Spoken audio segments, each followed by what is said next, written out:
हाफिज सईद के मरने की खबरें हैं। एक के बाद एक पाकिस्तान की आर्मी पर हमला कर रही है। पिछले एक हफ्ते में पाकिस्तान के कई आर्मी ऑफिसर्स ने रिजाइन कर दिया है। उनके पास इंटेलेक्ट मौजूद है, उनके पास इंडियन इंस्टीट्यूट ऑफ टेक्नोलॉजी मौजूद है। ये इसमें दरअसल रॉ का भी हाथ है काफ़ी, और बीएलए भी काफ़ी इस पे कर रही है। एजेंट हैं कि इनको सपोर्ट मिल रही है बाहर से। मुझे नहीं लगता कि ये रॉ के एजेंट होंगे, लगता है कि इसमें रॉ इन्वॉल्व है। कोई तो है जो इन चीजों को कंट्रोल कर रहा है। क्या ऐसा हम करें कि इंडिया को जो इशू है मतलब क्रॉस बॉर्डर टेररिज्म का, वहां से हमेशा यही एक मैसेज आता है कि भाई इन चीजों के ऊपर आप कंट्रोल करो तो हम हमेशा हाजिर हैं ट्रेड के लिए। तो ऐसा क्या किया जाए, कोई ऐसी पॉलिसी बनाई जाए जिससे इंडिया ट्रस्ट में आ सके? देखिए, इस वक्त अगर देखा जाए तो उनको सबसे ज्यादा एतराज जो है वो हाफिज सईद साहब के और इस तरह के दूसरे लोगों के उनके एतराजात हैं। वो अक्सर वो कहते हैं आप सबसे एक तो उनको देखें, आपने कहा हमने उन्हें सजा दे दी, हमने उनको घर में नजरबंद कर दिया, लेकिन उसकी कई वीडियोस मौजूद हैं कि वो लोगों के साथ घूम रहे हैं, वो अंडर पुलिस प्रोटेक्शन है, अदर किसी यूनिफॉर्म एजेंसी उनको प्रोटेक्शन दे रही है, वो सरेआम घूम रहे हैं, जलसों में तकरीरें कर रहे हैं, तो जाहिर उनको तकलीफ होगी।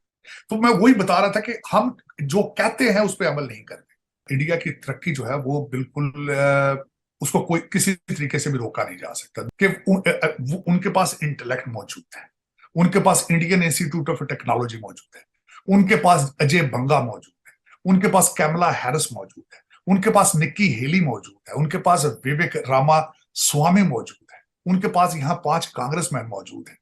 हमारे पास क्या है?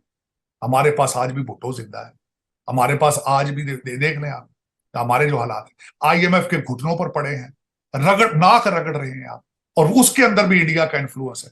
आपको इंडिया IMF का पैकेज जो जलीलो ख्वार करके देना सारी इंडिया की मर्जी से हो रहा है। अब मैं ये छोटी सी बात बताना चाहूंगा आपको कि मूविंग फॉरवर्ड भारत का जो इन्फ्लुएंस अमेरिका के अंदर है तो वो इस तरीके से कि वही इंडियन इंस्टीट्यूट ऑफ टेक्नोलॉजी से लोग जो पढ़ के यहाँ आए थे वो यहाँ पे अमेरिकन कंपनियों के CEO बन चुके हैं। और इस वक्त जो चाइना है, चाइना अमेरिका का जो ख्वाब है कि चाइना से की उस पे डिपेंडेंसी को खत्म किया जाए, तो वो सारा कारोबार चाइना से उठा के वो इंडिया लेके जा रहे हैं, क्योंकि यहाँ उन कंपनियों के CEOs भी वो हैं। तो उनकी तरक्की को नहीं रोका जा सकता। मोदी जी का ट्रिप था रैकेट ट्रिप था। मैं बताने की कोशिश करता हूं वो कैसे। मोदी जी के अलावा सिर्फ आज तक विंस्टन चर्चिल और इजराइल के प्राइम मिनिस्टर ने कांग्रेस से 2 दफा स्पीच की। So he had made the history here, number 1। दूसरा, उसकी सबसे बड़ी बात यह है कि वो शोकेस करके गए हैं। उन्होंने एक लफ्ज इस्तेमाल किया था, वो will build a tunnel of intellect.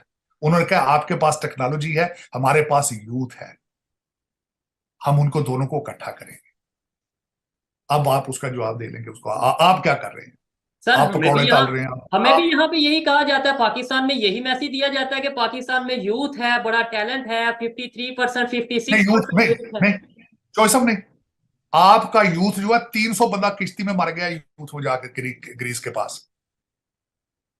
आप सर्वाइवल मोड में है, वो तरक्कियों पर जा रहे हैं। सर्वाइवल मोड में आपको सबसे पहले फाइनेंशियल इंस्टेबिलिटी आपकी है, पॉलिटिकल इंस्टेबिलिटी आपकी है, उनकी नहीं। आप बुरे तरीके से पिस रहे हैं, गुर्बत की चक्रियों में पिस रहे हैं।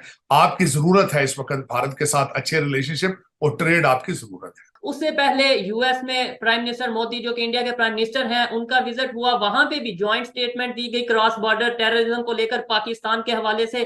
सर, ये हमारे सर से टैग क्यों नहीं उतर रहा क्रॉस बॉर्डर टेररिज्म का? क्या हम अभी इन्वॉल्व हैं या हम कभी इन्वॉल्व रहे थे बट अभी टैग हमारे साथ बिल्कुल पक्का लग चुका है? तो ये हमारी अपनी गलतियां हैं, ये दुनिया आपको ब्लेम नहीं कर सकती। आपने दुनिया को सही बावर ही नहीं कराया कि we are not involve in terrorism anymore. सारे सबूत दुनिया के सामने रखें और आपके पास एक प्लेटफॉर्म है, उस प्लेटफॉर्म के ऊपर जाके खड़े होकर बताएं कि वी कंडेम दिस। इसकी एक तो मुजम्मत करें, फिर दुनिया को एविडेंस दें कि we are not behind it. लेकिन आपने आज तक उस तरह की कोई अपॉर्चुनिटी अवेल नहीं की। और हमेशा, और दूसरा सबसे बड़ी बात यह है कि 2 मेरे ख्याल में एक ट्रस्ट फैक्टर है। आप शहबाज शरीफ साहब ने जब आए पावर में, ये सारे अभी रिसेंटली, इन्होंने दिल्ली के अंदर अपना कमर्शियल काउंसलर तो भेज दिया है कि हम ट्रेड की बात करेंगे, लेकिन उसके बाद ट्रेड नहीं किया उन्होंने। वो फैक्टर जब भी बात की जाती है, एक दफा खान साहब ने कहा करना है, लेकिन शाम को स्टेटमेंट चेंज कर गए। लेकिन इसमें, और मैं जाती तौर पर as a student of political science, मैं ये समझता हूं कि जब आपके पास विल हो कुछ करने के लिए, उसका दरवाजा खुला होता है, तो उसको आप सॉल्व कर सकते हैं। लेकिन इस वक्त दोनों साइडों पे अगर देखा जाए तो विल ही मौजूद नहीं है। और एक यहाँ आखिरी पॉइंट ये कहूंगा, आपकी जरूरत है भारत के साथ रिलेशनशिप, भारत की जरूरत नहीं है आपके साथ रिलेशनशिप। ये हम इस चीज को रियलाइज नहीं कर रहे कि जिसमें हाफिज सईद के मरने की खबरें हैं, क्योंकि कहते हैं कि वो पहले तो सीरियसली इंजर्ड हुए थे और उसके बाद ऐसी खबरें आई। लेकिन मैं कहता हूं कि एक बात, अगर फॉर एग्जांपल उनको गोलियां लगी हैं, एक तो यह कि ये बात छुपाना, दूसरी बात इंजर्ड हुए फिर इसको छुपाना, फिर इसके बाद अगर उनकी डेथ हो गई है तो ये बात छुपाना, इसके पीछे कौन सी ऐसी चीजें हैं जिससे पता नहीं पाकिस्तान को फायदा हो रहा होगा। आई डोंट नो दैट, क्योंकि आखिर कोई तो है जो इन चीजों को कंट्रोल कर रहा है। मतलब आई डोंट नो दैट कि इससे क्या हासिल हो रहा है हमें। लेकिन एक चीज बड़ी अहम है, और हाफिज सईद जो जमात दावा लश्कर तैयबा इसको चलाने वाले लोगों में से थे या हैं, अगर हम बात कर लें तो इंडिया का हमेशा एक स्टांस रहा इस बात के ऊपर कि भाई जैश मोहम्मद, लश्कर तैयबा, जमात दावा, ये वो ऑर्गेनाइजेशंस हैं जो पाकिस्तान से ऑपरेट होते हैं और इंडिया को डिस्टेबलाइज करते हैं, और ख़ास तौर पे इंडियन जो कश्मीर है वहाँ पर ये गड़बड़ियाँ मचाते हैं। पिछले कुछ समय से पाकिस्तान के अंदर बहुत सारे अननोन गनमैन घूम रहे हैं और वो ऐसे लोगों को टारगेट कर रहे हैं जो कश्मीर जिहाद में शामिल थे या फिर किसी भी तरह उन्होंने इंडिया को नुकसान पहुंचाया था। और हाल ही में हाफिज सईद के बेटे को भी किसी ने इसी तरह टारगेट किया और उसे 20 गोलियां मारी और वो अल्लाह को प्यारा हो गया। और कहा यह भी जा रहा था कि हाफिज सईद भी इस हमले में अल्लाह को प्यारा हो चुका है, लेकिन अभी इसकी कंफर्मेशन नहीं आई है।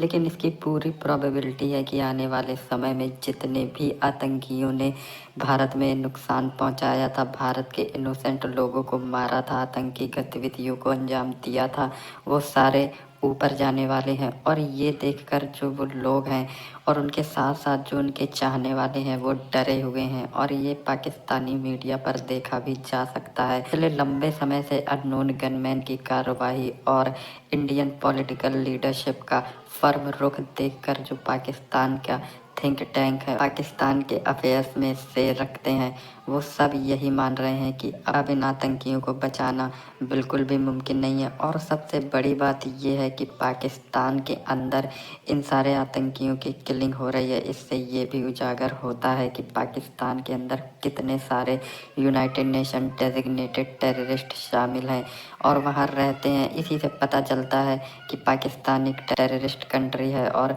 इसीलिए पाकिस्तान को एपिसेंटर भी बोला जाता है पूरी दुनिया भर में टेररिज्म का।